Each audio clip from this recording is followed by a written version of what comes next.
એકદમ ટેસ્ટી મકાઈના ઢોકળા અને તીખી લસણની ચટણી આ રીતે બનશે.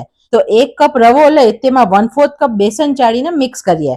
પછી અડધો કપ દહીં અને 3/4 કપ પાણી ઉમેરી બેટર બનાવીએ. આ બેટર એકદમ પતલું નહીં બનાવવાનું, નહીં તો ઢોકળા ફૂલશે જ નહીં. આપણું બેટર આવું હોવું જોઈએ. તેને 10 મિનિટનો રેસ્ટ આપીએ.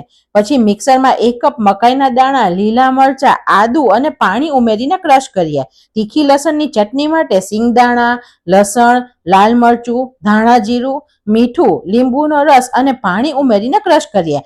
તેમાં પાણી ઉમેરી અને ચટણી ઢીલી કરીએ એટલે તીખી લસણની ચટણી રેડી છે. રેસ્ટ આપ્યા પછી બેટર ઘાટું થઈ ગયું છે, પણ પાણી ઉમેરવાનું નથી. તેમાં હળદર, મીઠું, હિંગ, તેલ અને મકાઈની પેસ્ટ ઉમેરી અને બધું મિક્સ કરીએ. મકાઈના મિશ્રણથી જ પરફેક્ટ કન્સિસ્ટન્સીનું બેટર બની જશે. તેમાં કોથમીર મિક્સ કરીએ અને થાળીને તેલથી ગ્રીસ કરી બેટરમાં 1 પાઉચ ઈનો ઉમેરીને ફીણીએ.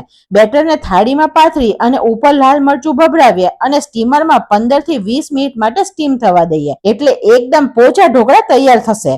ઢોકળા થોડી વાર પછી કોરા ના લાગે તેના માટે તેના પર તેલ લગાવીએ અને ગરમા ગરમ પોચા મકાઈના ઢોકળાને તીખી લસણની ચટણી સાથે એન્જોય કરીએ. તમે પણ ઘરે બનાવજો.